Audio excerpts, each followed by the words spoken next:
Anyway, whenever you guys are ready. I am ready. Let's do it. What am I getting myself into? Sure, let's go.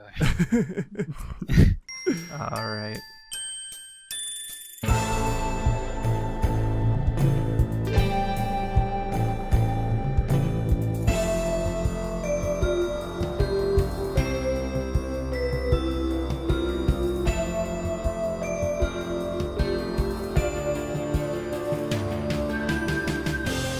Hello everyone, welcome to Get On Point. This is a gaming kind of media podcast where we will just discuss, media that's in our minds that we are familiar with, that we're interested in for that week, and next week we'll post it.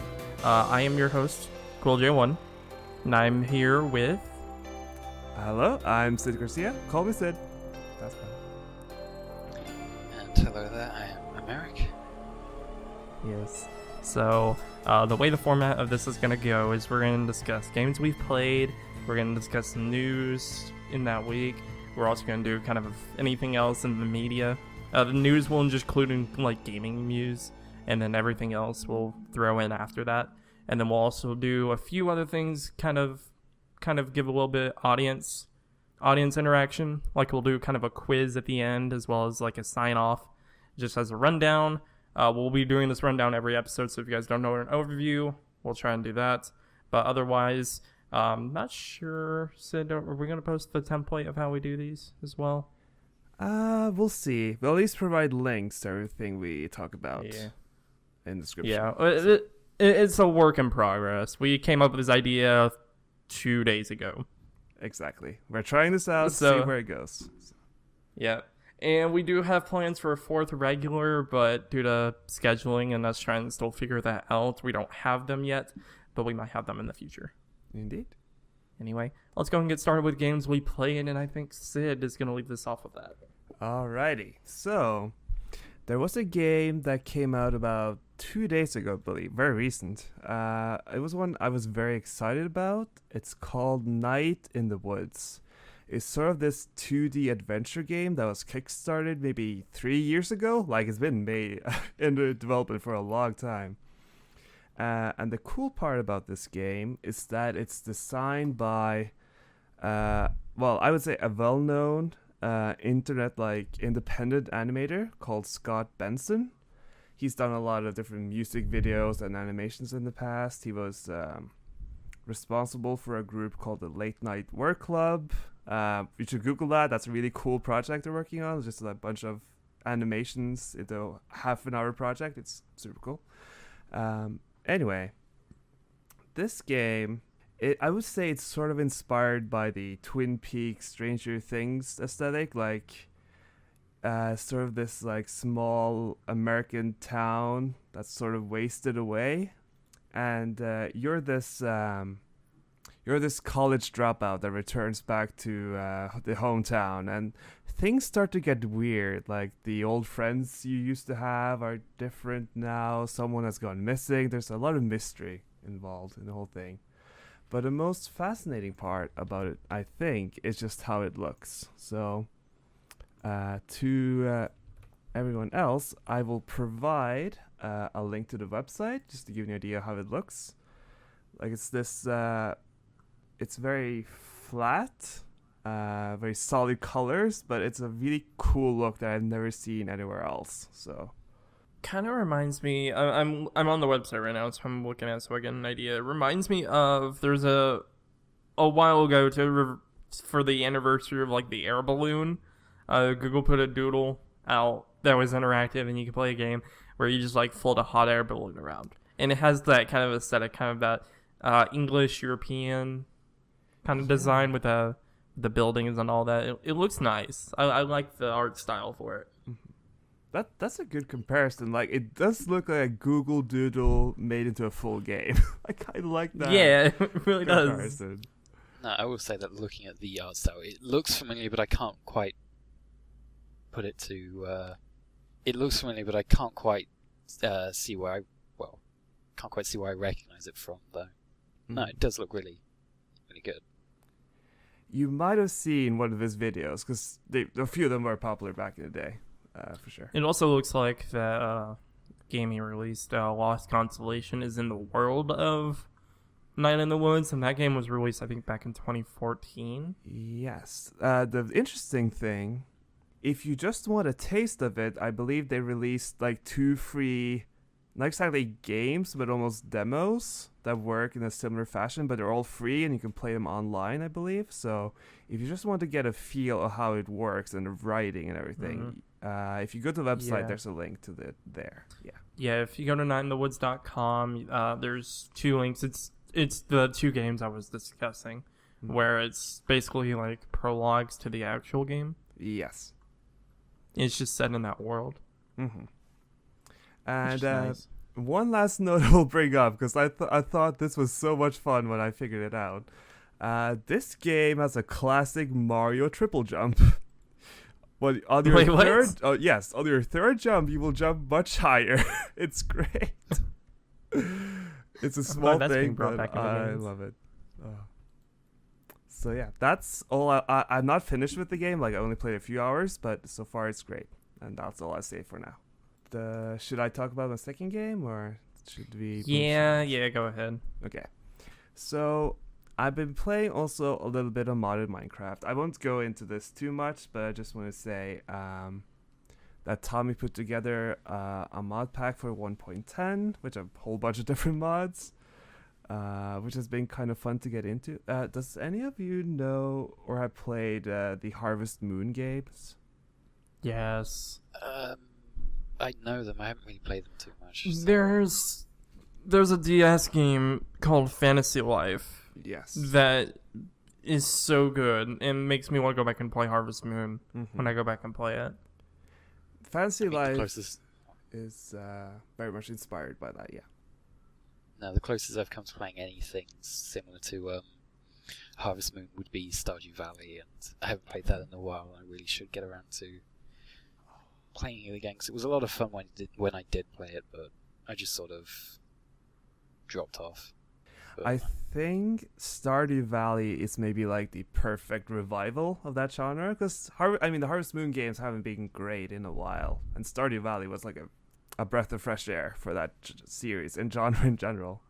But the reason I bring it up is because someone made a Minecraft mod called Harvest Festival, which is basically Harvest Moon / Stardew Valley in Minecraft. It's like you have different houses with villagers that live inside them. You can buy different things from them. You can I don't think you have this in Stardew Valley, but you can build different houses. You can do farming and water your crops. Like, you have a lot of these daily things that you also have in Stardew Valley. And I think it's a really, really cool mod because it has an in-game tutorial with quests, and I don't see a lot of mods that do quests like Harvest Festival does. So I would definitely recommend trying that mod out because it does a lot of things I haven't seen before, and that's really cool. Have either of you heard of Rune Factory? Yes, I played the 3DS one. That one's really cool. Is that Rune Factory 4? Yes, that's the one. Yes, because I've been playing that one too. That one's fun. But I haven't played it in like a month or so. The great part about that one is it has the Harvest Moon stuff, but it also has the RPG combat mechanics. And I love that blend of you have this action combat, but you also have this calm farming and making food, and it's cool. Oh, yeah. You can have both. Yeah. It's quite fun. But I think that's all I'll say for now, anyway, on that. I guess it's my go? Yeah. Mm-hmm. Yeah, let's go. Alright, so my games. I haven't really been playing a lot of games this last week. It's been pretty busy. I've been busy at work.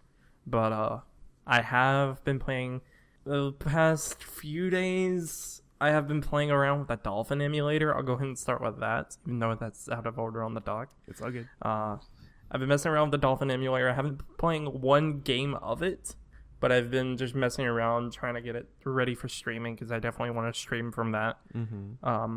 Maybe record projects from it at some point, although I'm getting my Wii this weekend, so yeah, I don't know what I'm doing after that. But I've been mainly just messing around with Double Dash, Mario Party 4, Pokemon XD, and there was one other one, Melee, Smash Melee.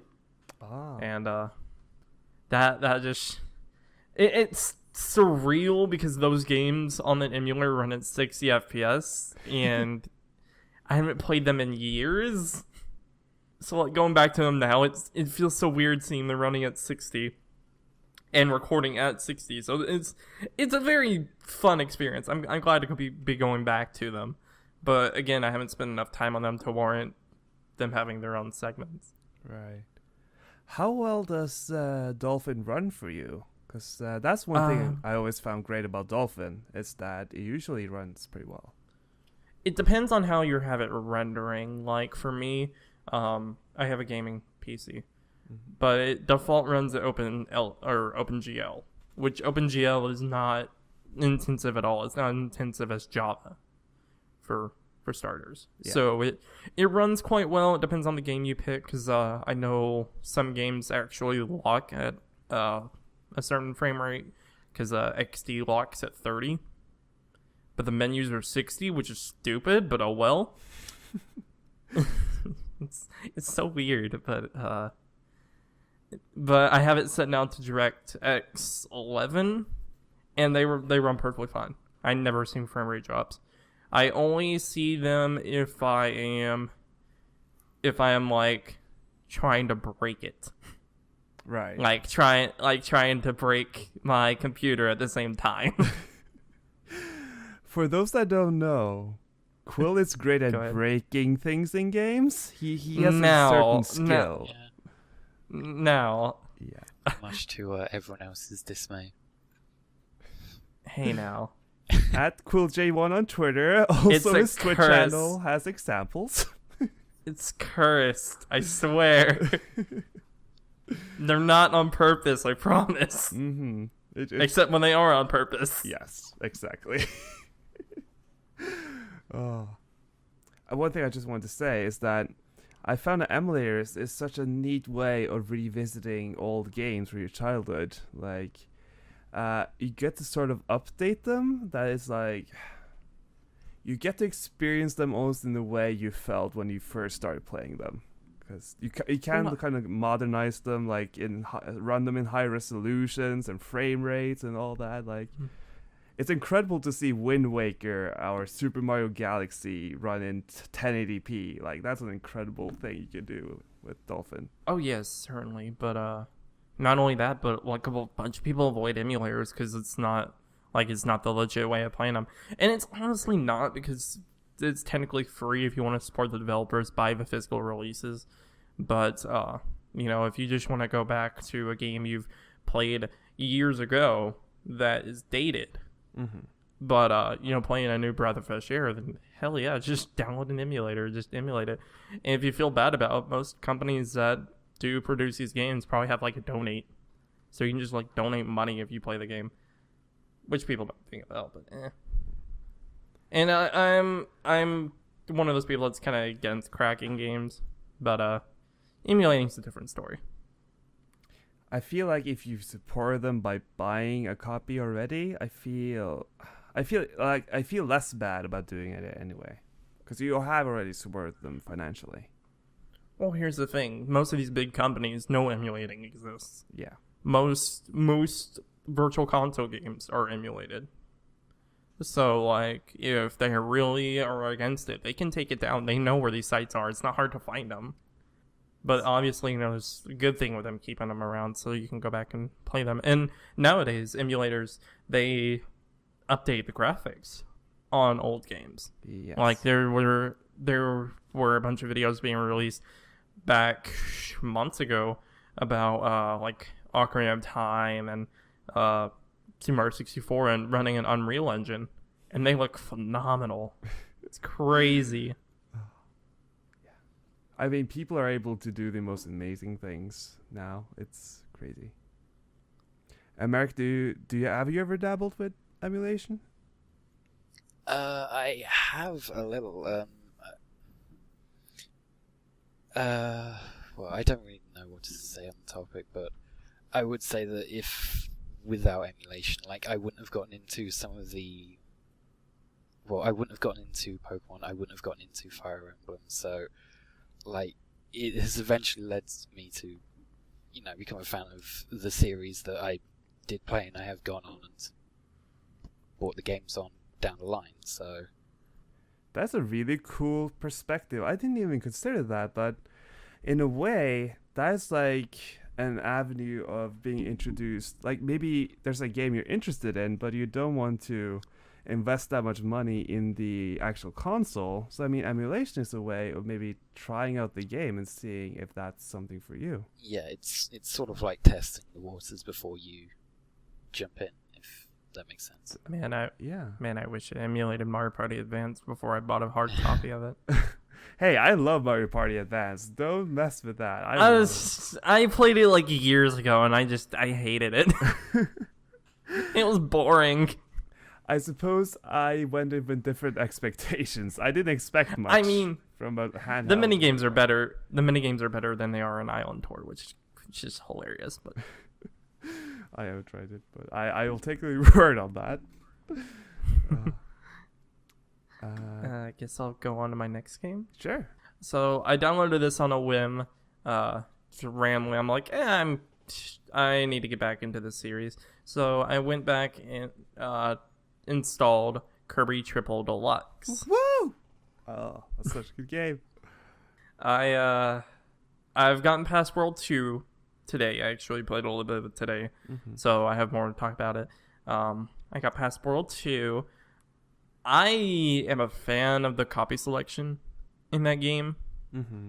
Although I am going to say that I'm not a big fan of like the Sunstones being easy.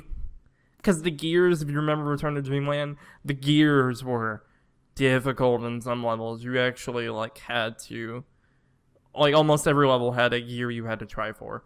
But then there were other gears that were just like handed to you, like the double gears in some boss fights. Those were just handed to you. Yeah. But the Sunstones in Triple Deluxe, I have not missed one yet. And I've, again, gone through all of World 2 without missing one. They save, like, the harder puzzles for, like, the little keychain collectibles that aren't even required because you get some of those from, like, the canon minigame at the end of the level. The only one you don't get is, like, the rare gold ones, which I like the designs. I like how it's just kind of a throwback to old Kirby games because, like, the designs will be, like, I think one was a 1-up Meta Knight. Like a Meta icon with a 1-up text written on it, which is kind of cute. And then others will just be like old abilities and old sprites from the previous games. But yeah, I love the copy abilities. Circus is weird. That's a really weird ability. Yeah, so they did add some new power-ups. For those who are not familiar with the Kirby series or the game, like me. Yes. So, first of all, I guess to explain, the Sunstones are like the collectibles. They're like the giant coins in the new Mario games, like sort of hidden collectibles. Yes. But what at least I've read is that Nintendo has this philosophy on difficulty, where the first half of the game is usually very simple, but once you get into the late game, that's where it gets tricky, finding all those collectibles. So if you continue playing, Quill, I think you maybe will find that difficulty you're looking for. Maybe. Again, I'm only 2 worlds in. Yeah. And I haven't found much difficulty. I guess the most difficult part I have is like the boss fights. Mm-hmm. I'm assuming I'm assuming like most Nintendo games, it's like 8 worlds, and the entire game is 8 worlds. I'm assuming that's it, or. See, I would think that, but also Return to Dreamland had 9. But the conventional Nintendo thing is 8 worlds, and then maybe a secret hidden world, or like a post last boss world, or something like that. So there's 1, 2. It's gonna bug me now. God. Oops, sorry about that. It's okay. What I will say about Kirby Triple Deluxe is that I believe this is the first 3DS game for Kirby, and I thought it was like I finished the game. And I thought it was really cool, because even though it's 3D and the graphics may not be the most impressive, but I love how they played, and the different power ups you get from enemies is really cool. I feel like they did a lot of right things in that game. Well, Kirby always remained a 2D game, and most of the Kirby games were on handhelds. Yeah. So, like, the transition to handheld wasn't as hard for Kirby as hard as it was for maybe, say, a 3D Zelda game. That's a very good point. Yeah. But I would say I really enjoyed this. It's a really good 3DS title if you don't know what else to get for your 3DS while its lifespan is still good. Get Triple Deluxe. It's really good. I have my minor gripes about it because I like to have difficulty in some games, but there's also some games I just like to sit down and relax in, and I would say Triple Deluxe kind of revitalizes that as well. I will also note there are a few mini games in that package, and one of them is a rhythm game, and I love rhythm games, and you should play the rhythm game because it's good. Did you ever play Rhythm Heaven? Yes, I love Rhythm Heaven too. I was about to say that seems like a series you should have played by now. Yeah, definitely, it's great. Kirby Triple Deluxe also has a sequel on 3DS called Planet Robobot. That's also good. Okay, that out of the way. I kind of wish Triple Deluxe had the abilities from Planet Robobot, because I keep thinking I'll find NieR at some point, but NieR was returned in Planet Robobot. Ah, I see. And not in Triple Deluxe, so it throws me off every time I see like the circus guys, and I'm like, oh, that's NieR.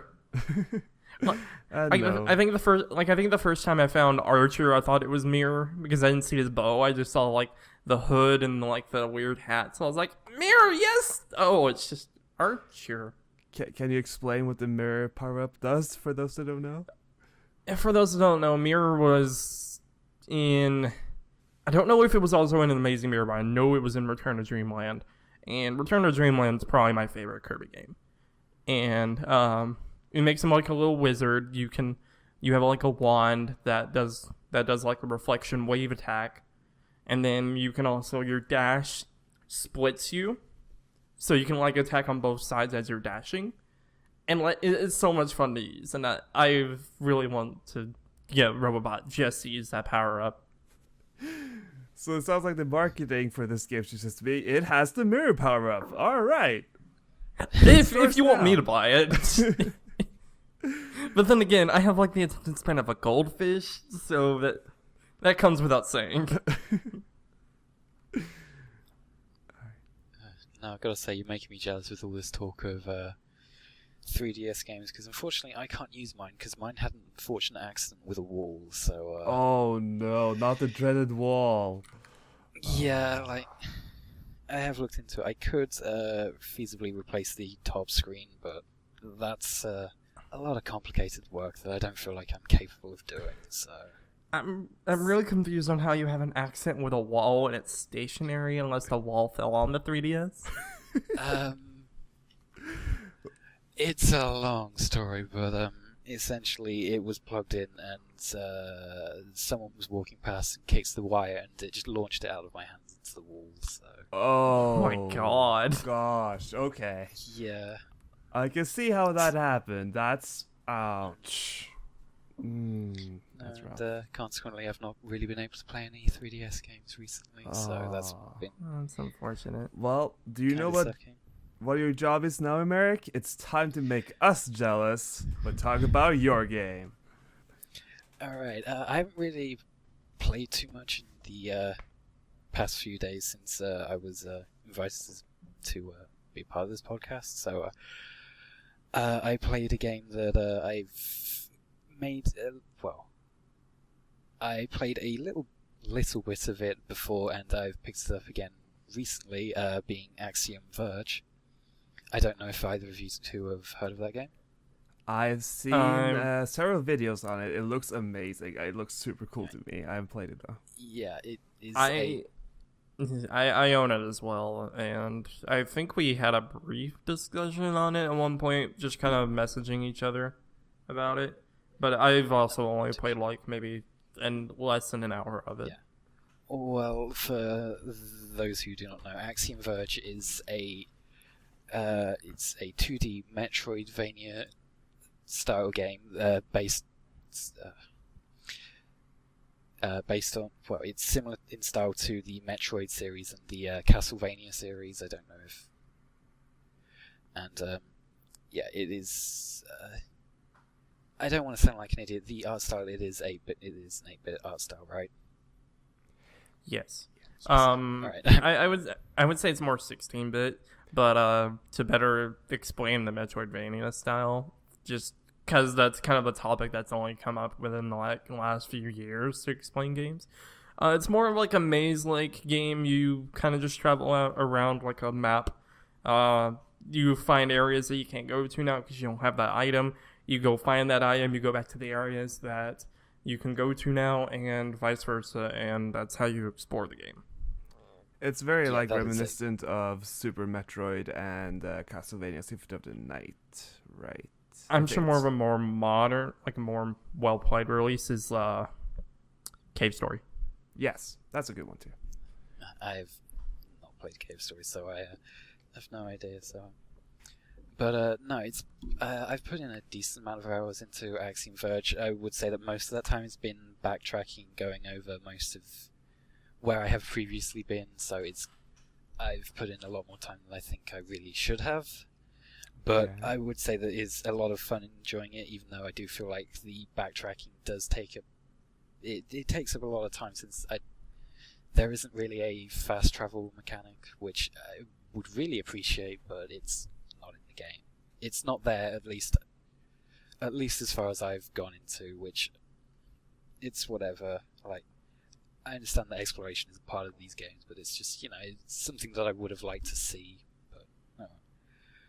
Some games fix that. Again, it's been a while since I played Axiom Verge, so I don't remember. But some games usually have like save points, and those save points also act as warp rooms. But Axiom Verge may just be a tail on Metroid, and Metroid doesn't do that. So it's probably just a lot of backtracking, which Metroid is known for. I should probably explain the premise of the story. It starts off with the character, I believe his name is Trace.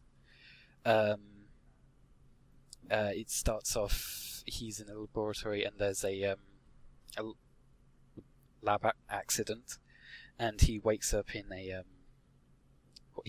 one of the save points, and it's not necessarily like a voice inside his head, but he hears a voice, and it's just telling him that someone is after him, and to go into the room next to him and pick up a gun, which is used as all the weapons in the game, and like all the utility items as well. It's all packed into one, and I've been very much enjoying using them. They're a lot of fun to use. I've gotta say, I really do enjoy the soundtrack to the game. It's really sort of unnerving and fitting to the environment, as well as when you get to the boss battles. I would say it really gets you in the mood for the boss battles. It's a really upbeat song for that. I don't know if either of you two have heard it. Quote might have. Maybe I haven't fought a boss or gotten to like a high octane point in that game yet. I don't think, or I don't remember. So it might escape me, but I'm sure if I went back and played it now, I'd probably remember hearing it. I should also mention that I am rather big into video game soundtracks, so I do make sure to listen to a fair bunch, and yeah, I've been very much enjoying this game, despite the backtracking. So. I was about to mention, I distinctly remember that this game, or its soundtrack at least, was up for many Game of the Year awards in 2015 when it was released. So I remember a lot of people praised the soundtrack when it's released, for sure. No, like the areas I've been to in the game, it fits it really well, and it's been I've very much enjoyed listening to it as I've been going on. It's really quite good. So if you're interested in that sort of stuff, I would recommend checking it out. I love the atmosphere of the game. The atmosphere is what brought me into it. It's really kind of unsettling to begin with, and I'm very much enjoying looking forward to finishing it. So I did have one question about the voice inside Trace's head. Is it like a tutorial character like Navi, or does it have more of a story relevance than? See, it's a bit of both. Like it starts you out teaching you what to do and where to go, and eventually it comes in to be a main part of the story. I don't really want to say too much to, sort of avoid spoilers for those who want to play it, but yeah, I would really recommend giving it a shot. Okay, I am intrigued by this because I love Super Metroid and Symphony of the Night, and like if it has a lot of those inspiration in mind, then I'm super excited to play something like this. That's for sure. See, it's kind of the voice. It's not really a voice. It's more like an intercom. Kind of. They're only there at points. They're not through the entire game. Okay. I'll say that. I'll say that much. Forward. Okay. Yeah. That sounds good to me. And I would also say the enemy design is really sort of, especially the bosses, it's really sort of.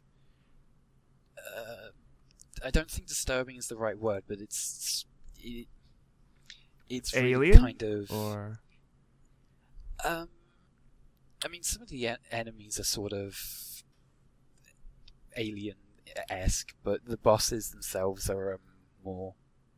I suppose some of them fit the alien design, but they're more grotesque and. Like, I don't want to say too much without going into.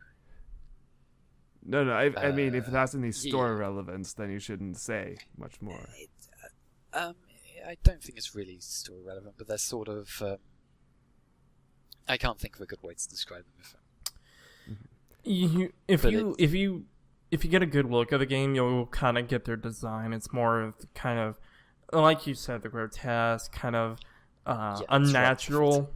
Yeah, that's kind the of best word for unnatural. Again, it kind of references a bit to the story, which you'll understand, like where the character ends up and what he's exploring. You'll understand why we can't really say much about it.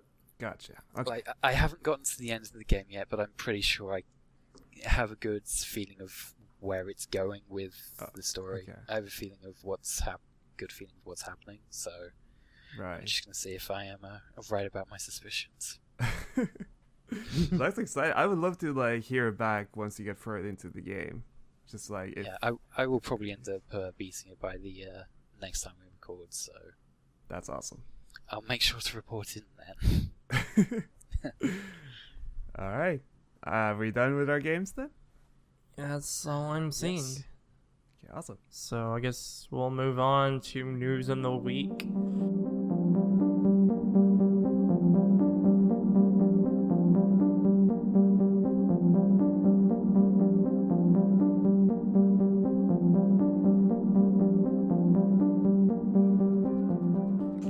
Again, we'll only be discussing gaming news in kind of this section, and then after that we'll go into more media news.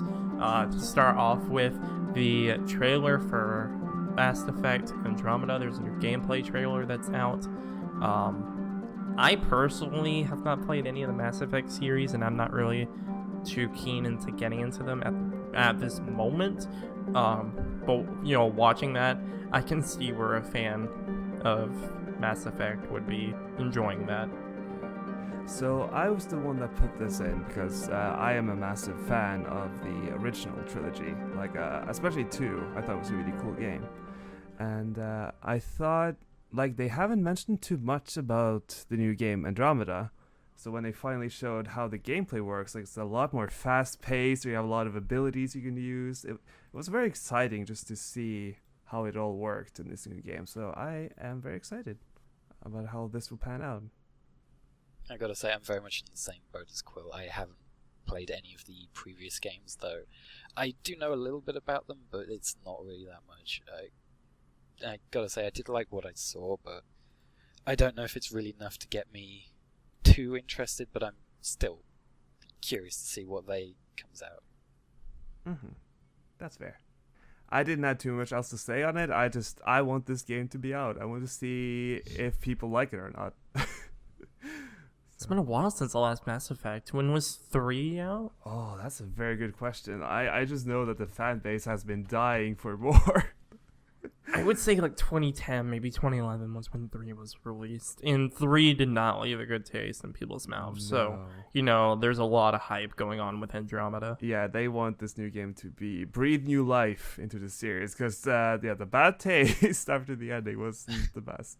It was March 2012. So, it's 5 years. It's enough time. Yeah, definitely. Like, did either of you guys hear about aliens colonial marines? Oh, I heard about this. Yeah, speaking of and leaving a bad taste. Like how bad that game was and all that. Yeah. And then Isolation comes out like last year, 2 years ago maybe. Yeah. I think it was last year, at least 2015. Yes. And that game blew everyone away. Like that put everyone's faves back in a good Aliens video game. So I'm sure Andromeda will do the same. I hope so. Yeah, Alien Isolation especially, that felt like a game made by someone who knew what Alien was about. Like it felt genuine to the source material. So if they can do something like that with Andromeda, I'm very excited. You see, I wouldn't know anything of the sort about Alien Isolation since I'm too much of a wuss to play it, if I'm honest. I'm not good with horror games in the slightest, so...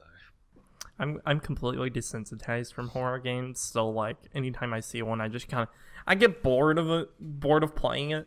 Then again, I'm the same guy that will freak out about like falling in a Mario game, but details. All right, we're gonna move on to Nintendo Switch is out in the wild. People have been getting the Switch early. Yeah. I saw a few people I follow actually tweeting pictures of it. Yeah. So somehow Switches have been getting out and people have been like taking video of all the menus and stuff. And I brought up this mostly just to say that the menus on the Switch look really cool. Like they look really fresh, almost like Apple-like in design. And I thought, if that's how it actually looks, I'm very impressed. It looks awesome. There's a picture going around today of the Mii creation, and a bunch of people are freaking out because you can have the color of the Mii's hair any color you want. Oh, right. Yes, I saw this. And that already is kind of cool. That is awesome. But it's still Mii's, so it's like I don't think there's going to be much you can do with them. Yeah. I'm not too excited about Mii's in particular, but that you can customize them more, I'm always up for that. That's cool. I don't have too much more to say that I'm excited for the Switch and I want to buy it someday. Yeah, I got my tax refund in like a week or two ago, and I was considering getting a Switch, but what would I get a Switch for? Breath of the Wild. Yes. Right now. Mm-hmm. Because I don't have people near me much to play co-op games, so games like ARMS or 1-2-3 Switch, those probably won't interest me. Super Bomberman R, maybe, because I'm a kind of a big Bomberman fan. I loved the SNES games. I heard, singing. I heard that was a full-price game. I don't think a Bomberman in 2017 should be a full-price game. Wait, is it full price? Oh, that. At least it's a retail disc release, from what I heard, and it will cost money. It's published by Konami, who don't really mess with video games anymore.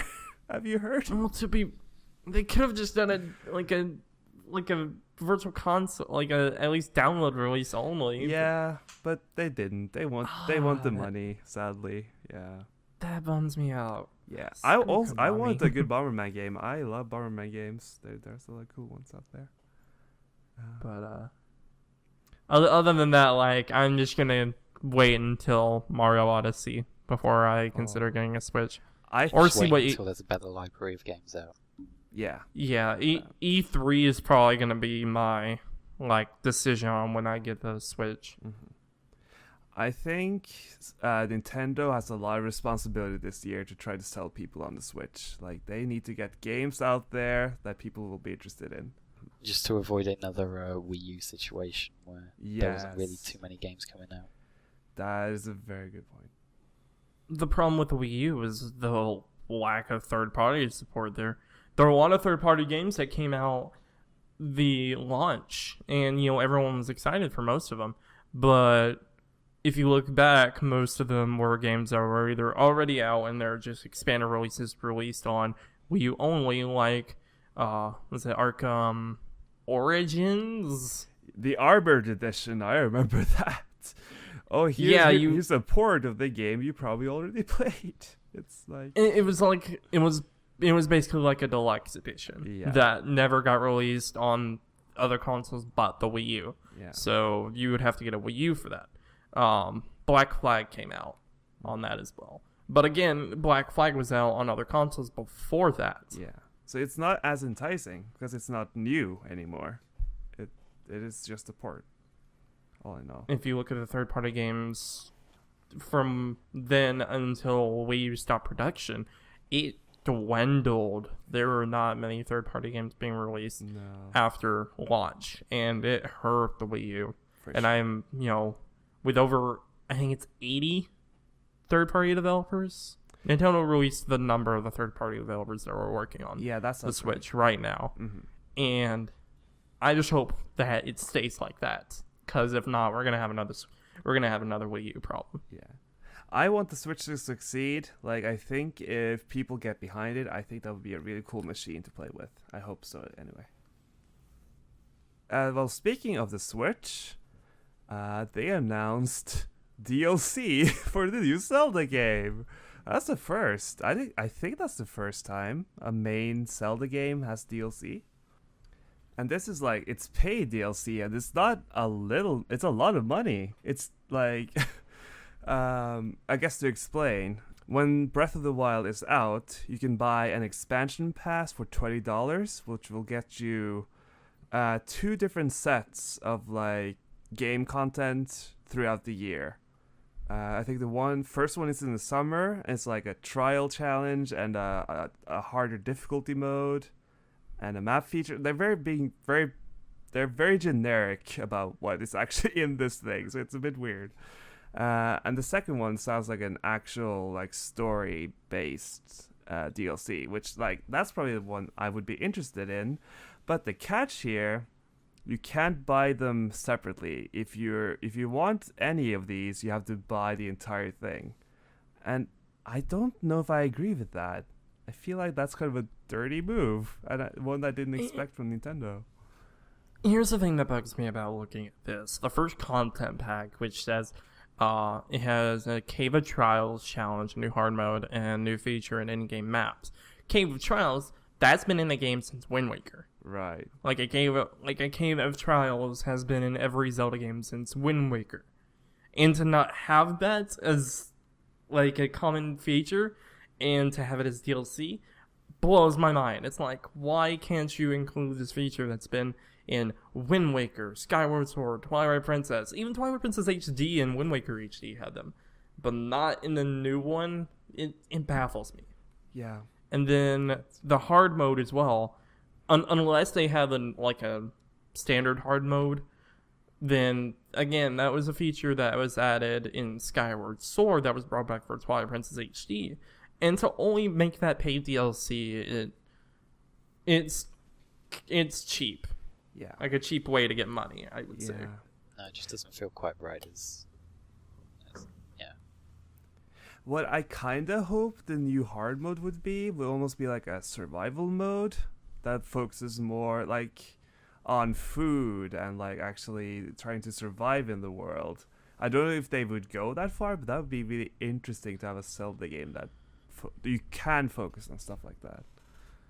It really depends on how the main game plays, and I personally have tried to avoid the main game, and depending on like how the main game goes, it might make sense to have a new DLC hard mode at that point, but otherwise, right now, it just makes no sense. Yeah, I would say that they've specifically phrased it as a new hard mode, so it might be it might be a separate a hard mode compared to the ones that you've mentioned that have been in prior Zelda games before. I do hope Right. it's something like that. That I would feel better about that at least. I mean, it's not perfect, but it's better. Yeah. See, would- go ahead. Oh, I would also say that for the price tag, it doesn't really seem, for what they have on offer, it doesn't really seem worth the price tag. No, not really. Not Unless yet. you want Now- the Switch shirt that Link can wear in the game. Hey! Oh, please. No. Uh, It's a season pass, which makes me think they'll have some more in the future. So getting it $20 now might be worth it, but right now, selling it right now at $20, it's not. And to go back to that hard mode, I guess I'll start with, I believe Skyward Sword started it with hard mode. 3 hearts was basically the hard mode. You had 3 hearts, you couldn't gain any more. And you had to play through the game on 3 hearts. Link Between Worlds brought that back. You took more damage. I believe it wasn't reduced to 3 hearts. I believe it was you just took more damage. And then Twilight Princess, that's how they integrated the Wii perspective, was they put it in only hard mode. That's how you got the Wii perspective of the game, the flipped version, because the standard version, Twilight Princess HD, was the GameCube version. And then they flip it for the hard mode for Wii version. But I haven't played, I haven't had the time to play through Twilight Princess HD, so I honestly am not sure. I think I'm as far as like maybe the Forest Temple. right. So, Well, but again, it'll like, be exciting to see what it actually will be. I'm very curious about Nintendo doing paid DLC, what that will actually be for a Zelda game. and again, like they did did pay DLC for Mario Kart 8 and Smash 4, and those went over pretty well. Yeah, that's true. And this is a season pass, so we can see more in the future. Indeed. So I don't know how relevant this next one will be for any of us, but I thought we should mention at least Horizon Zero Dawn, because that is a game that has been very well received, and it's a fairly recent game as well. I think it was out like 3 days ago or something like that. I'm so excited for it. I really want it. Or wait, it's released 5 days from now. Yeah, it's but, releasing in uh, 5 Yeah, days. When it comes Yeah. out, it will have been released. That's right. I got it wrong. Okay. Yeah, so it's out soon, but the reviews are out, and that's been all praising it in the sky, basically. And I mean, Which makes even me just so happy. since the announcement trailer at E3, I don't know if any of you saw the original announcement trailer, but I think I didn't pay much attention to it, but I at least think people were hyped since the original video was shown, because it just looked promising from day one, and they kept that going until release. And I think we should like praise that, because not many games are able to do it that way. Like they can, No Man's Sky. yeah, they promise and Oh, promise and don't deliver. Yeah, it's too many games do that, and that just makes me happy to see Horizon do it so well. So it's nice to see that one game has, delivered on its expectations compared to, like, there's been a fair few games recently, No Man's Sky in particular, that have just been a letdown compared to what we've seen from the trailers. So it's nice to see that, I will also make a note here. Horizon Zero Dawn releases on the 2nd, and the Switch releases on the 3rd. oh, okay. So like, and so does Breath of the Wild. Breath of the Wild releases on the 3rd. So it's like, my pocket's gonna hurt.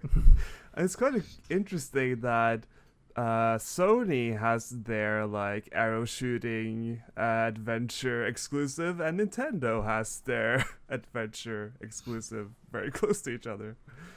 It's very interesting. When I first saw the E3 trailer, it reminded me of I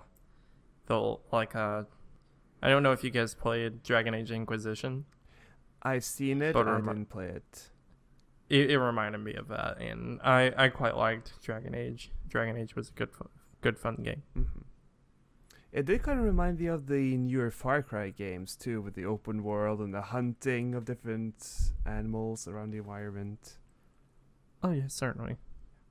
I'm very excited, even though I don't have PlayStation 4. I'm just excited about seeing other people play the game, to be honest. It looks cool. So Let's move on to the next topic of I don't know how to pronounce this name. it's So NieR. is it Automata. NieR? Automata. Automata, yeah. Something like that. Automata. Yeah. Some new platinum game Uh, got released. Yes. So the reason I mentioned this is because the original game, NieR, was praised. Well, it was underrated. I think it was not that well known at the time, but it had an amazing soundtrack and had a lot of promise. So I'm very excited about the sequel. And looking at the trailer they released, like the way everything moves and the way you attack things and the giant bosses you fight, a lot of things look really cool in this game. So I'm also very excited about it. And will be on PC, which is, I have a chance to play it at least. Hmm. Well, Platinum has a good reputation. I wouldn't say the past Platinum games have been too great. I think Legend of Korra wasn't too good. There was one other that was released. They did a Teenage Mutant Ninja Turtles one. That's what it was, and that one was not a good game last year. It was not a good game. But what if it's the team that did Metal Gear Rising and Bayonetta and Vanquish? Oh, if it's Metal Gear Rising with the same soundtrack, I'm buying it day one. I'm buying it day zero before it comes out. I just like looking at this year and how many cool games there are, and it's just February. I'm just super excited for video games in general. Like there are a lot of things coming, and it's so soon in the year. It's awesome. I haven't really seen or known anything about NieR Automata, so I don't really have any strong opinions on it. It looks nice, but that's fine. It's very anime. Very, very anime. Indeed. So, have any of you trying to make a comment? You trying to say something there, Crow? No, sorry, I'm derailing you. No, that's fine. If you want to duke this out, you can have this. You can have this. No, I'm not going to derail this train. You want to fight about it, Eric? I'm not going to derail this train. We've been very responsible up until now. Keep that up for a little bit longer. Okay. A little bit. Only a tiny bit. Yeah. Just listeners, await the eventual derailing. It will happen at some point. Just to build the hype for it. This is only the first episode. We've got plenty of time. Exactly. Yeah. Alright, now carry on, Sid. So have you played any of the original Crash games? Oh my god, yes! Okay. So are you excited about the remake trilogy? No. Oh. I would be much more excited if I had I a am. PS4. Yeah. But I am. I'm still excited to see that it's coming back, but I just wish I had a PS4, but oh well. What I will tell you, Merrick, is that Sony posted on Twitter that it won't be an exclusive. It will appear elsewhere. Ooh. Where that is a PC, we don't know, but I hope so. I just want everyone to be able to play the Crash Bandicoot trilogy. It's also not being made in Sony Studios. It's an Activision game. Yes, because they own Crash. So yeah. Yes, and I adore Crash 2. Mm-hmm. Crash 2 is my favorite. Crash 3 I didn't like too much. The historical references kind of turned me off from the game, from it being, kind of just this weird game.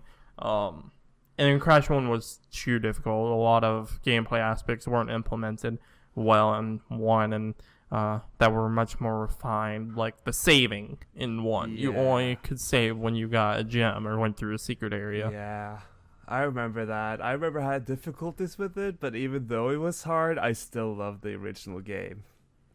Yeah, no, certainly. And, 2 is great. Wrath of Cortex, which is the fourth one that was GameCube and PS2. That one was fun as well. That was more of kind of the gameplay of 3 with the level designs of 2. It was nice. I really liked it, and I haven't played that one in a while. But since getting my PS4 and PS3, I've been playing the old ones on my PS3, and it's been a good time. I've enjoyed it. I can expect so. I mean, every time is a good time with Crash Bandicoot. And I'm really glad that they're bringing back the original they're remaking the original 3, because that brings hope that Spyro will hopefully be coming back and won't be hogging the spotlight in Skylanders. Oh, I cannot believe they put Spyro in Skylanders. I wonder what the fan base for Spyro was thinking when that happened. Oh, They're probably thinking anything better than a Heroes Enter the Dragonfly. And whatever the 6th one was. Because Heroes Tale was good. Enter the Dragonfly was not good. right. Will you believe me if I say that Crash Bandicoot affected what phone I bought? What Android phone I bought? Okay, so this is a story. Way back when, at least a few years ago, Sony decided to make a PlayStation phone, a PlayStation Android phone. And they announced that you could play PlayStation 1 games on it, and one of those was Crash Bandicoot 1. So I was like, I need to get in on this action. So I bought the PlayStation phone. Oh my god, you were not wrong. It was great. I totally forgot about this thing.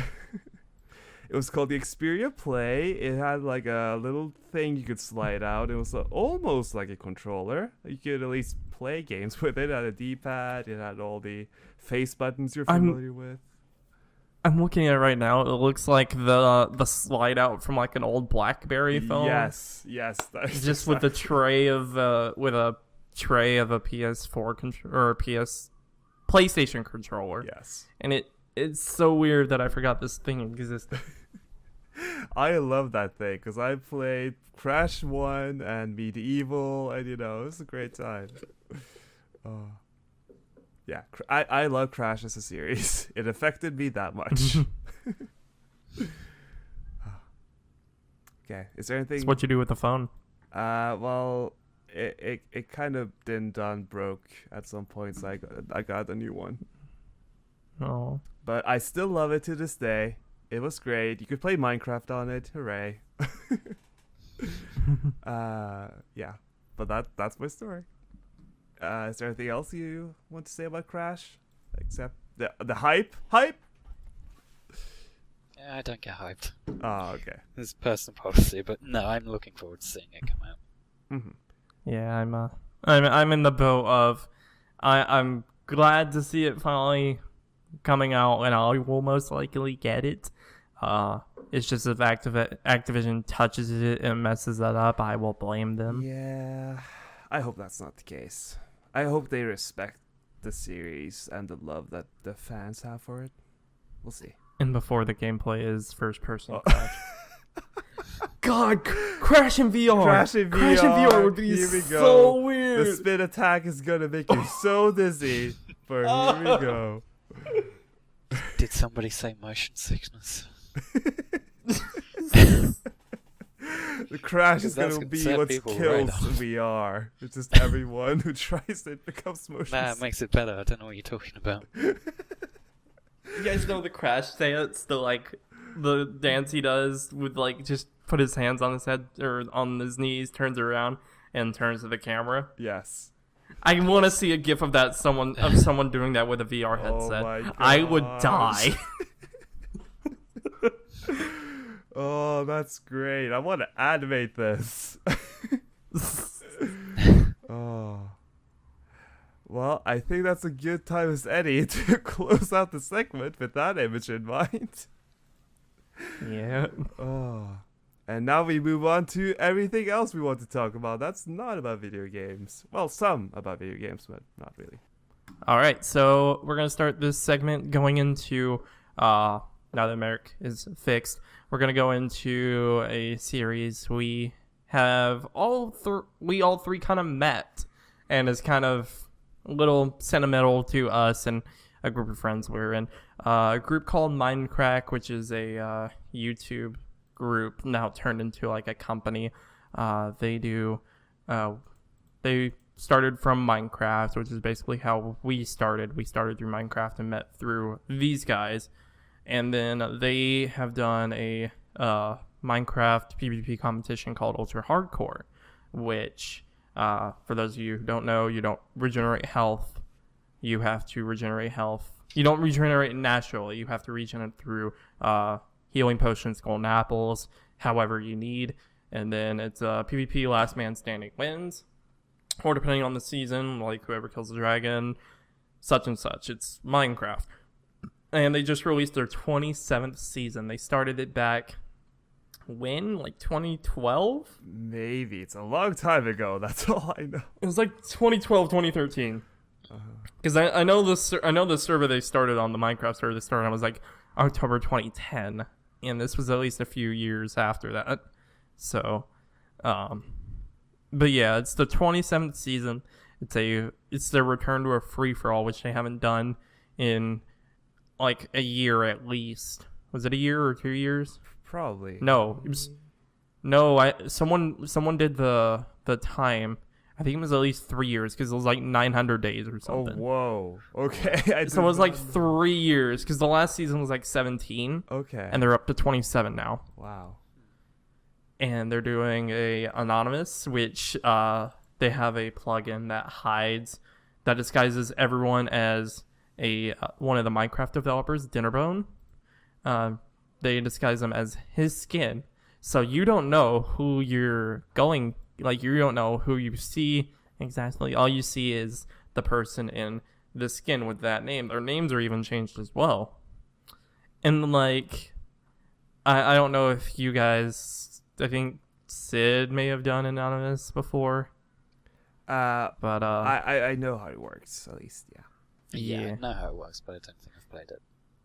I think I played a private game of it, and like it's a different experience because having, not in a PvP game and not knowing who you're gonna see, it's so weird because like you don't know who you're going up against, you don't know what they have, you just know that it's this other person. And also to see it, like, to see the actual series go for 27 seasons. My first season was season 3. What was it, 3? Yeah, it was 3. Do you feel old now?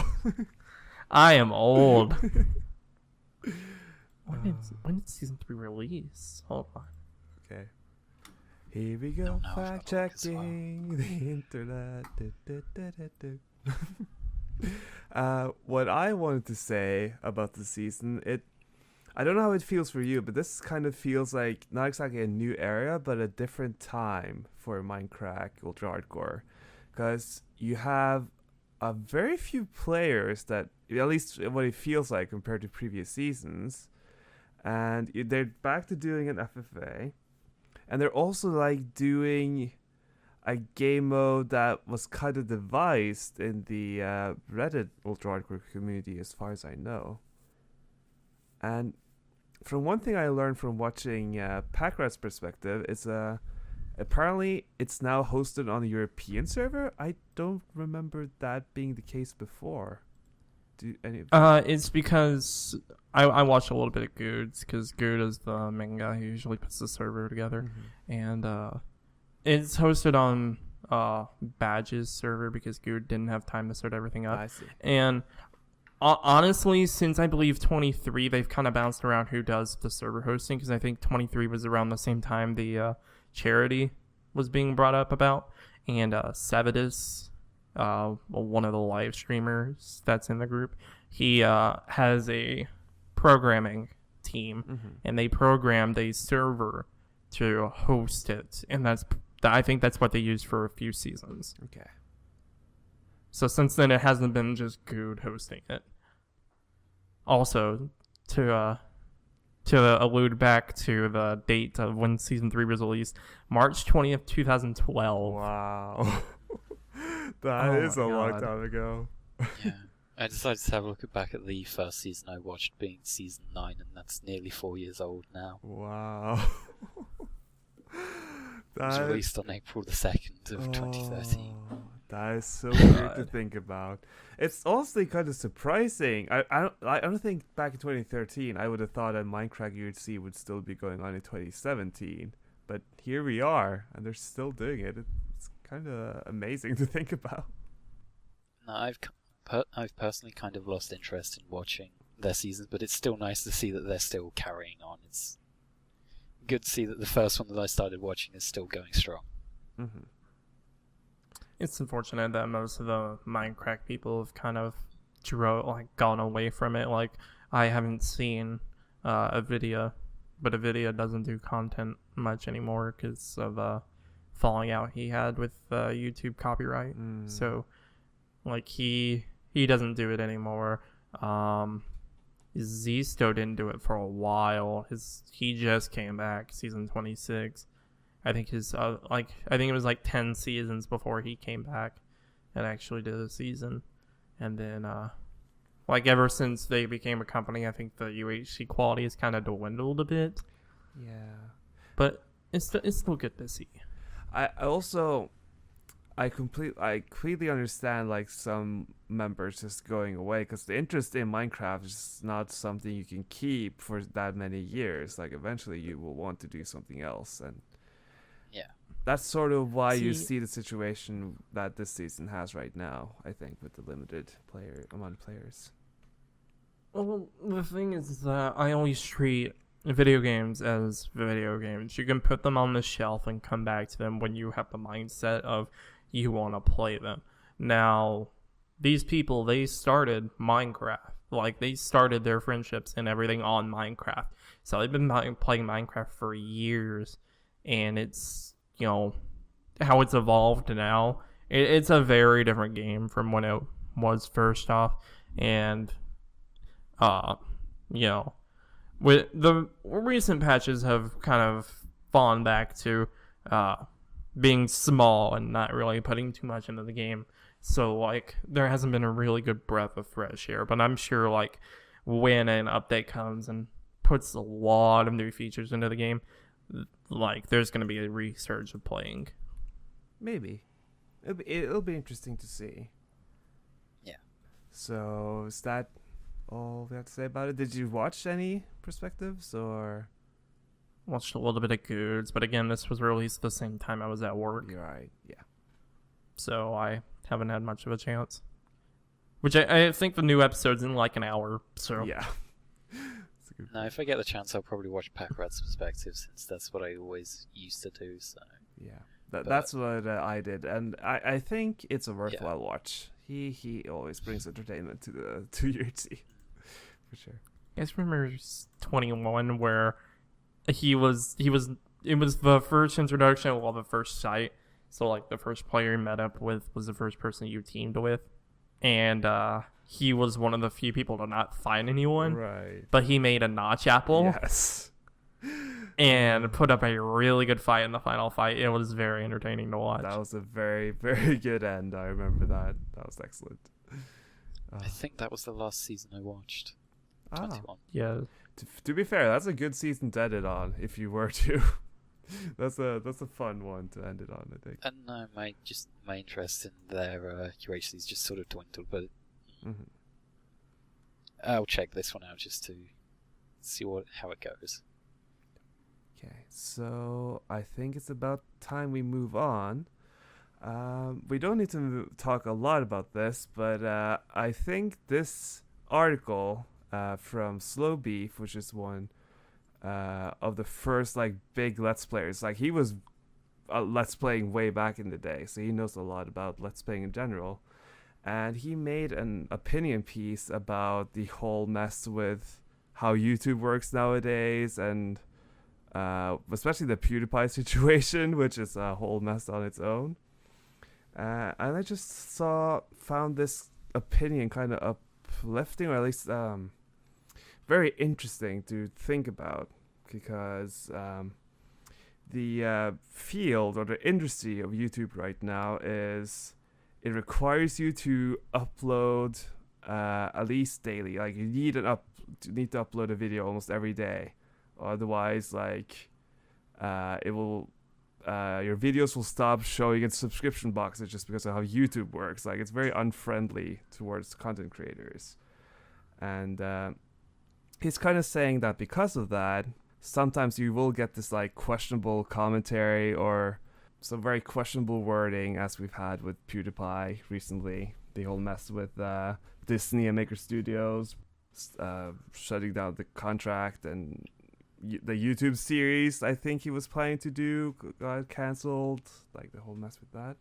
And I really like the comparison he had to comedians, because usually comedians can bring up sensitive subjects or they can joke around with sort of taboo things, but that is usually because they have the time to set up a joke and like take care on how they phrase things. Well, Let's Players don't have that because they have such short deadlines that they need to keep making comedy and jokes without writing a script beforehand. And he's kind of saying that because of that, that's why you get these controversial situations sometimes.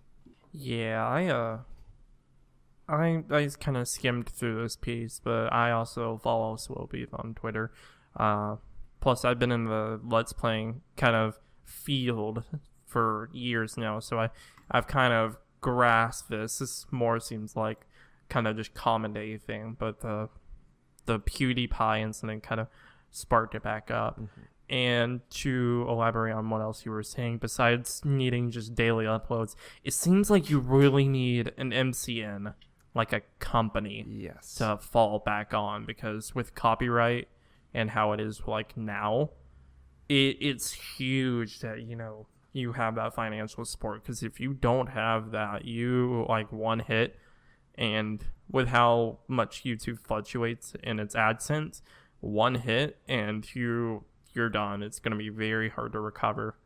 Like he talks a lot about the almost hostile environment that YouTube has set up for the people who rely on the service for their money, and like how hard it is. Like it seems maybe easy from the outside, but apparently there's a lot of things to consider that we don't normally think about. So I think it's worthwhile to read through this, because he brings up a lot of important topics that you might not consider otherwise. But if you don't have anything else to say, we can quickly switch to something a bit more lighthearted, because it's a heavy subject that we don't need to go in on. Well, see, it's so weird, because a lot of the talk nowadays about the YouTubes and, you know, what's going on about them, it seems like common practice now, because you see all these big companies like Ellen DeGeneres, Jimmy Kimmel, a lot of them are getting into YouTube now because it's so much easier to get an audience on YouTube than it is in an actual like real life setting, because a lot of people are following through media, through actually watching it, other than, you know, like television, because I'm pretty sure if you look at like TV ratings and all that, all those have gone down because the viewership is not where TV, it's not at TV, it's online. Yeah, that's a very good point. I must imagine So, like, that TV is going downhill rather than uphill right now. And it's also to throw back to the Let's Players, because, you know, to make it big on YouTube, this doesn't even reference just Let's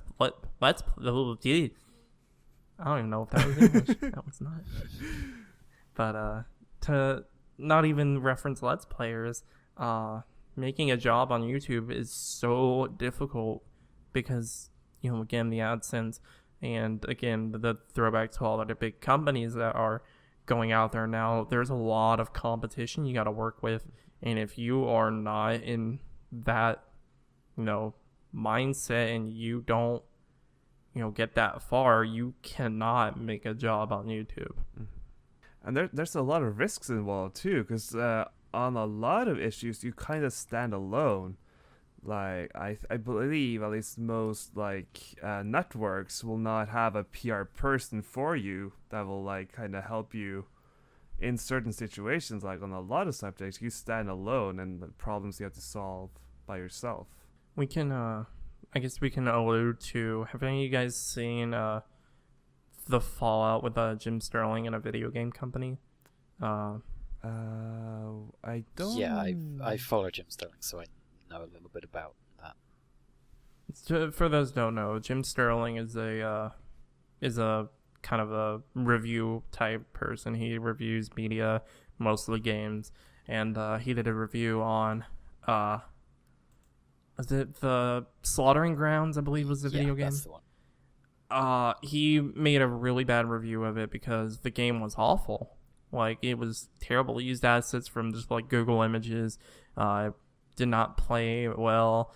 It just was not fun. So he made a bad review on it, and the developers sued him. They went as far as suing him, and if you got to think of how much money that cost him to get the legal support for that, and then just I believe like a week or two ago they dismissed the case. So like the lawsuit went away, but you got to think of how much cost that was to Jim, and with him, I would think that he would be fine because he's been doing this for years, but you gotta think that YouTube is just not a game anymore. It's a job for most people. Yeah, I imagine something like that must take everything out of you, not only financially but physically and mentally. Like, it sounds exhausting to take on a legal process just for,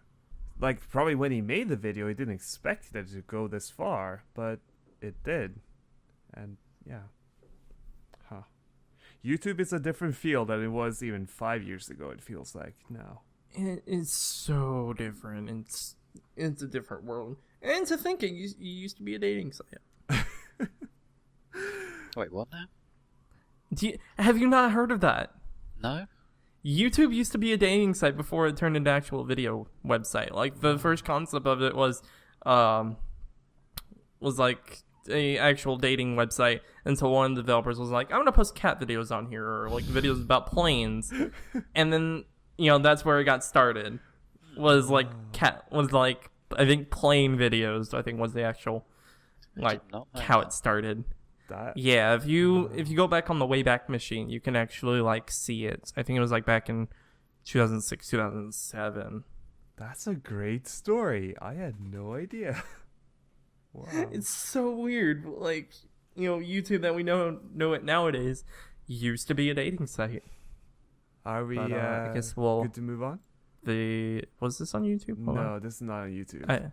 This was just kind of a science thing. Yeah, it's a quick science thing that I just wanted to bring up. That there's a firm in the UK that has made hair dye that changes color depending on the temperature. Like, if it's hot, it becomes red, and if it's cold, it becomes black.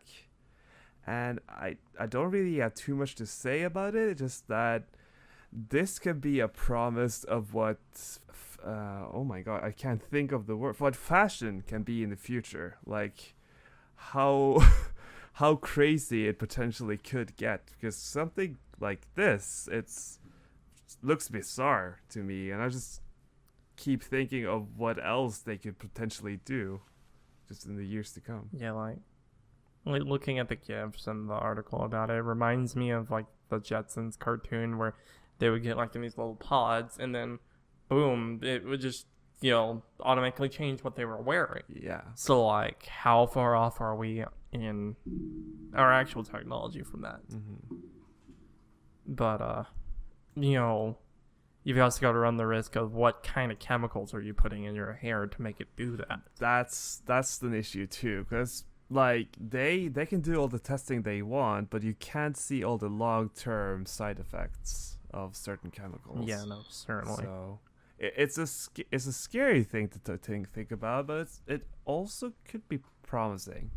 I wonder what else science has brewing for us.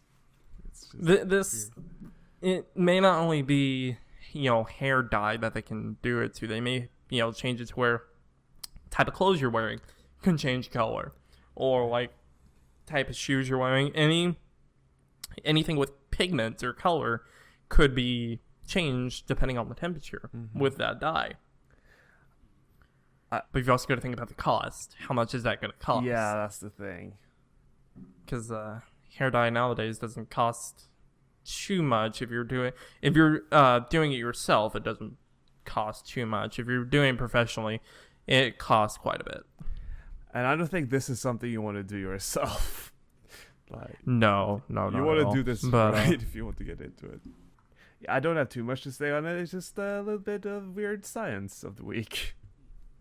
It's just interesting to look at it. Yeah. Yeah. It's good GIF material. I'll give them that. Okay.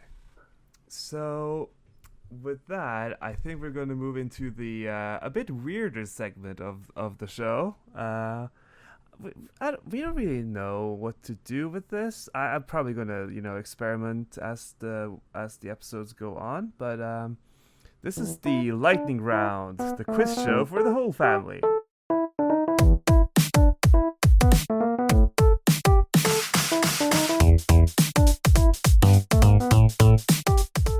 For this week, I will ask American Quill, I will tell them a year, I will tell them 3 games, and they will try to guess which game took the most money to make. And you'll get 1 point if you get it right, and it will be 3 questions. Whoever wins can give a shout out to a recent thing on the internet they like, and if they have any social media that they like to promote as well. So, contestants, are you ready? No, but let's go. Really? Okay, it's gonna be a bit weird, but we'll see here. Okay, so one thing to keep in mind, this is with the 2017 inflated prices. This includes marketing and distribution costs, so it's gonna be a lot of money. Just keep that in mind. Okay, so number 1.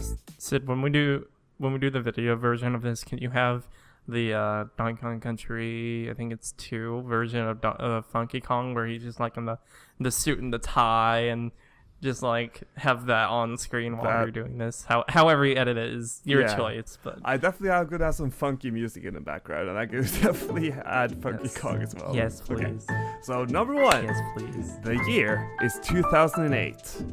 We also have video games like Super Smash Bros. Brawl, GTA 4, Mass Effect, Dead Space, Fallout 3, Left 4 Dead. It's a great game for video games, that's what I'm saying right here. But for these 3, I love the video game 2008. what I will say, which of these 3 games need to break more piggy banks to get out the door? 1. GTA 4 by Rockstar North. A great big open world with a big story and a lot of cutscenes, and that costs a lot of money.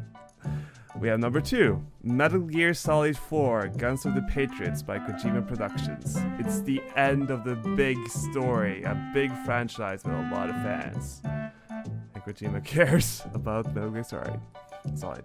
And number 3, this is an odd one. This is called Too Human. It's a game that was originally meant for the original PlayStation in 1999, but they never got it finished, and they worked on it for 9 years before they actually got it out, and it went from PlayStation 1 to GameCube to the Xbox. So this has a history. So, which game do you think needed the most money? Was it GTA 4, Metal Gear Solid 4, or Too Human? I guess I'll start with my thinking behind it.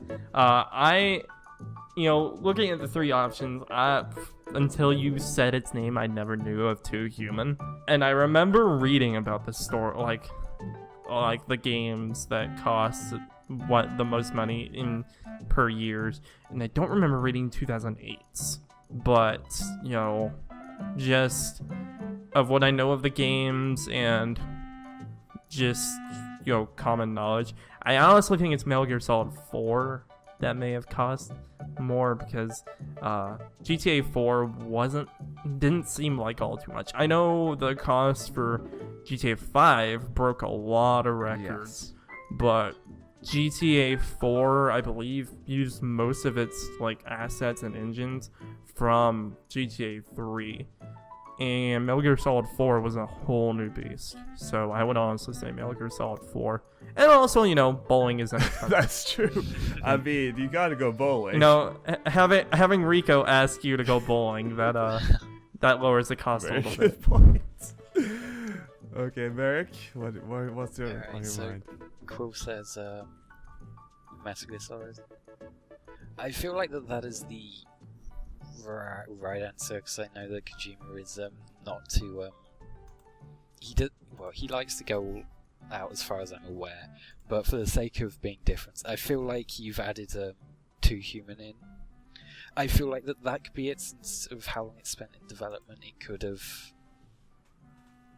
taken a lot of money to make, so I'll go with 2 Human just for that reason.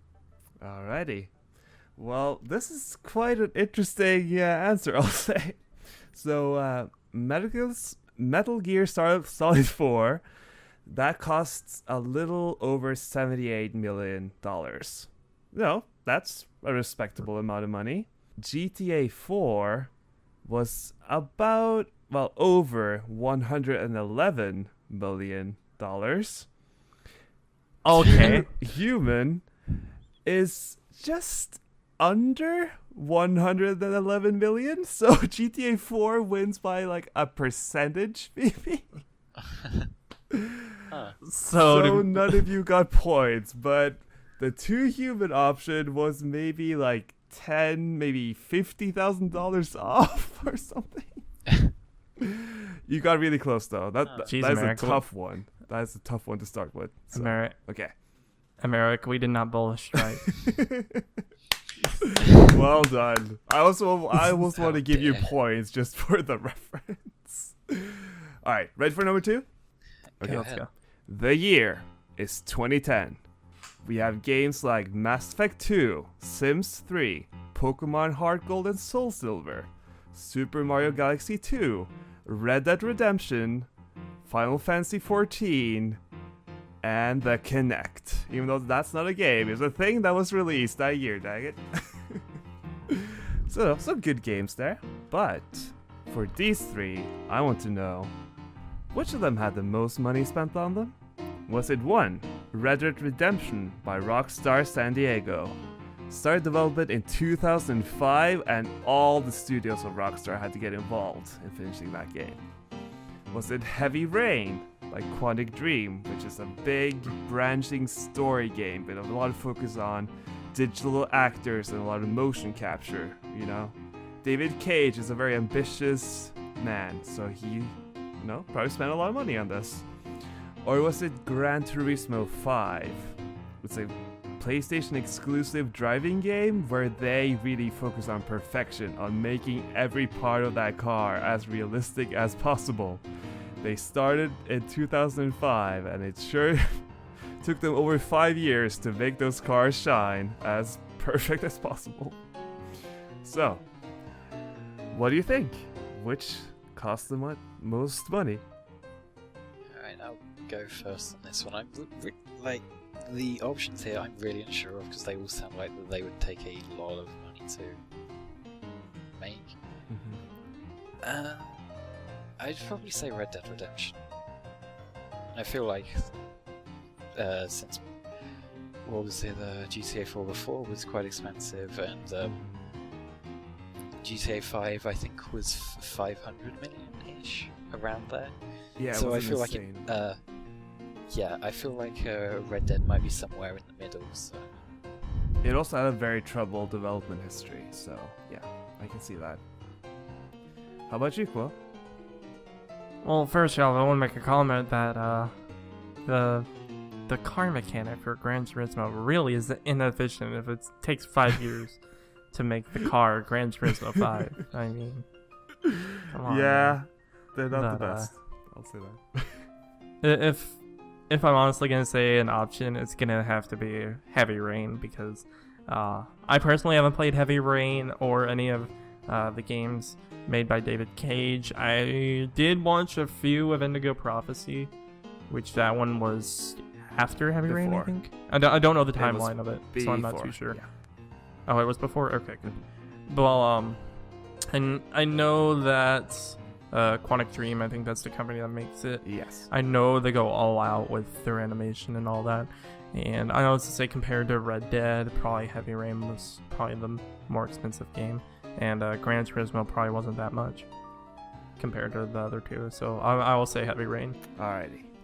So, one fun thing when I was making this quiz is, you know how GTA 4 was $111 million? Red Dead Redemption is 110, so they basically had the same budget. And it's weird that they're both Rockstar games.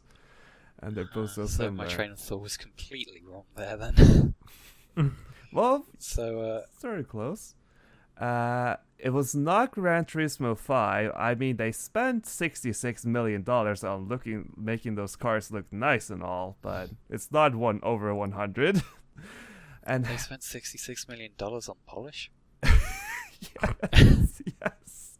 On car polish. It's very expensive. It's a good brand, though.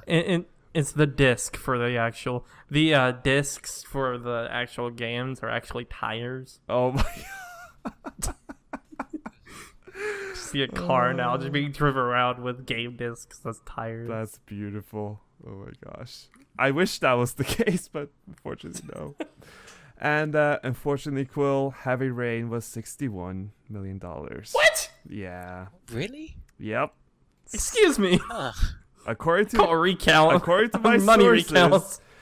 if the audience or the hosts would like to show me a source that says different, sure. But Red Dead Redemption wins, and America gets a point. But, Quill, you can get back from this. Throwing everything. Quill, if you do get a point in this third one, then we'll go to the tiebreaker round, so you can still have a chance at this. Okay. Where are the hanging chads? Yeah, sure. No, honestly, it was kind of a guess with Heavy Rain. I wasn't too sure. I just knew for a fact it wasn't Gran Turismo. Yeah. Because that series didn't take much. Yeah, but that's anyway, a good we'll thing. move on. Okay.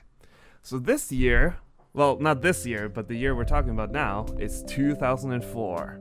We get games like World of Warcraft, Sims 2, Paper Mario 1000 Year Door, GTA San Andreas, Half-Life 2, Metal Gear Solid 3, and the DS and PSP. It's a great year for games.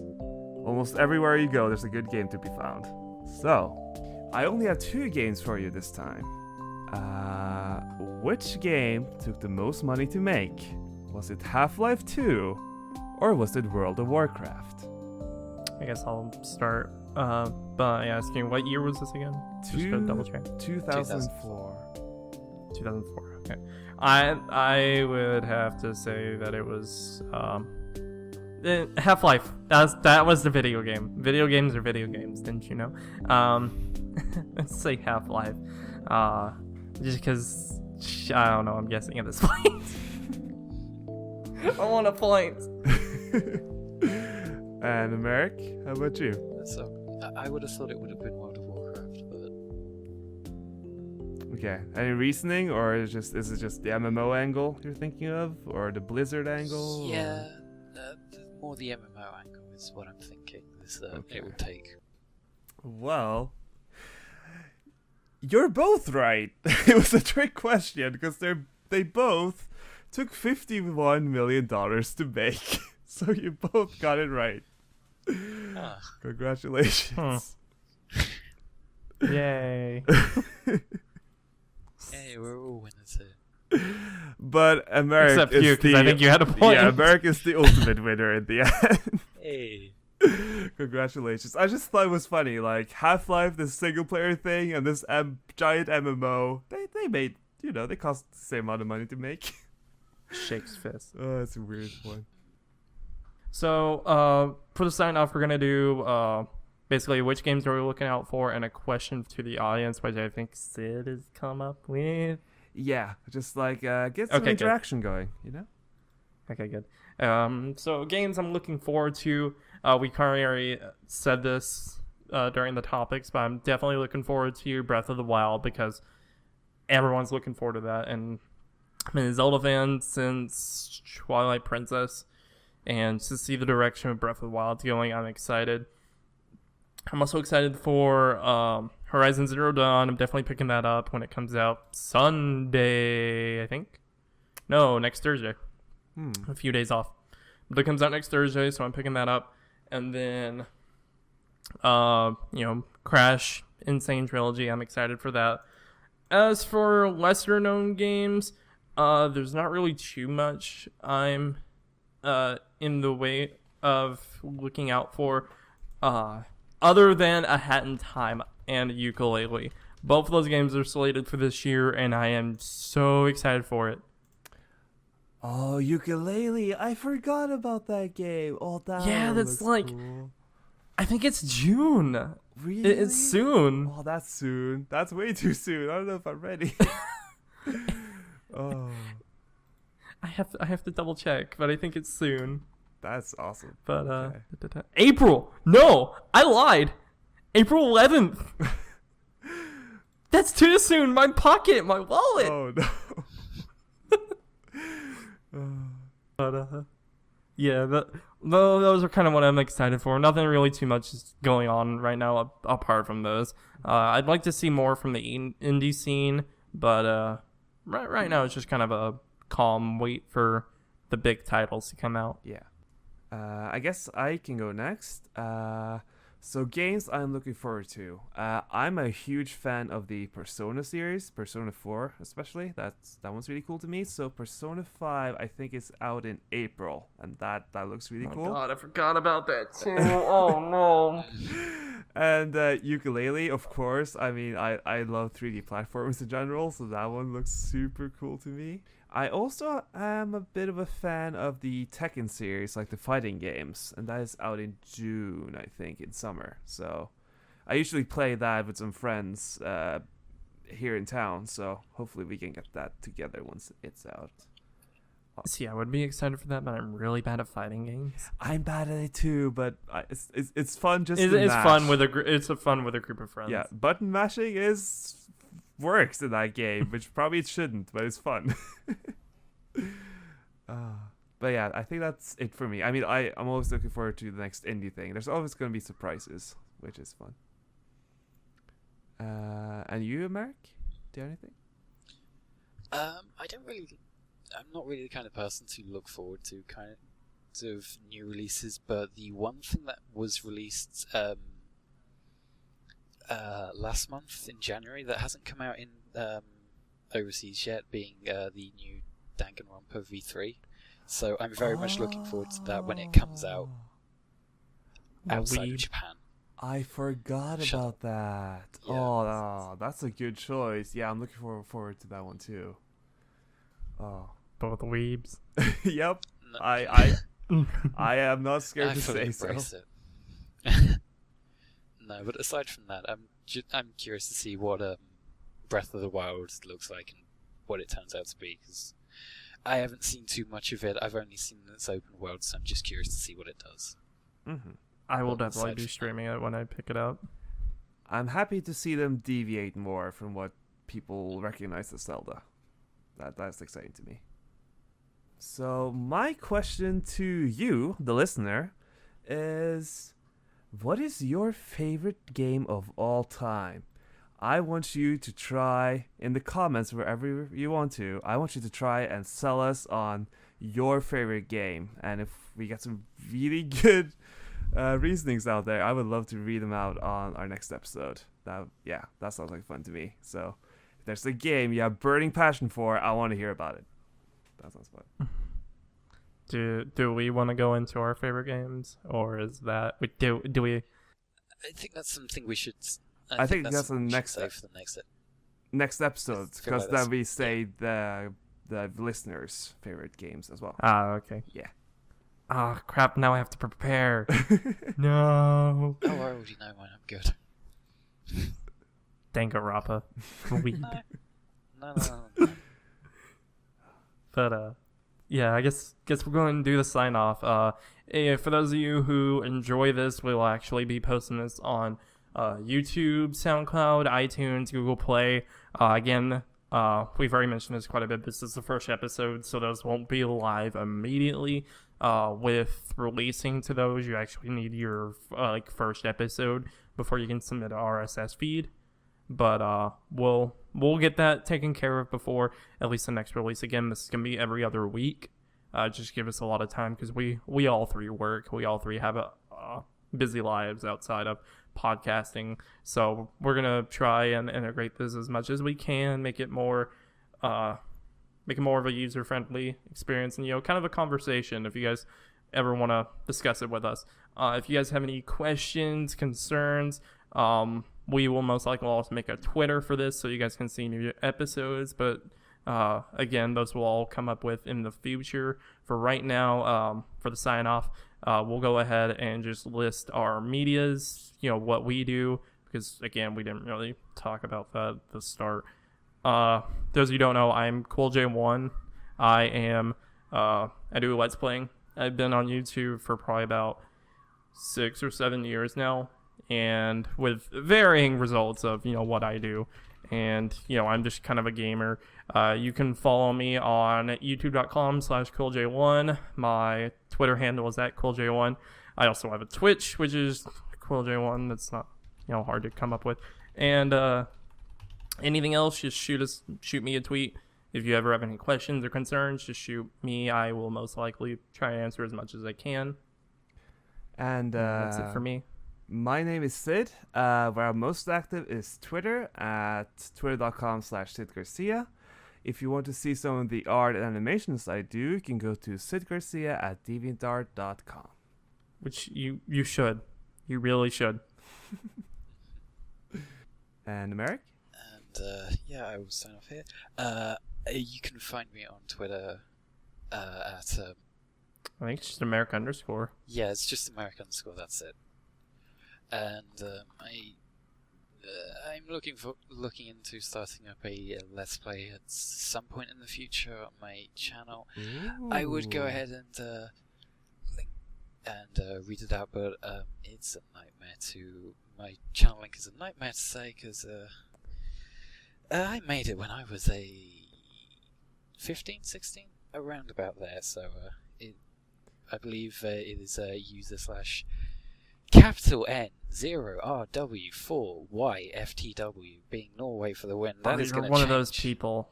Yeah, that's going to change at some point, so... Just do a bit.il, a bit.ly, of just your YouTube. It will be in the description. It seems to change. Yeah, you can find it in the description, yes. And otherwise, unless you guys have anything else you want to add, I think that's going to be it for this time. Thank you. I also need to do my shout-out since I forgot. Since I can't really think of anything off the top of my head, I'll just shout out at Zevolpez on Twitter. She does great art.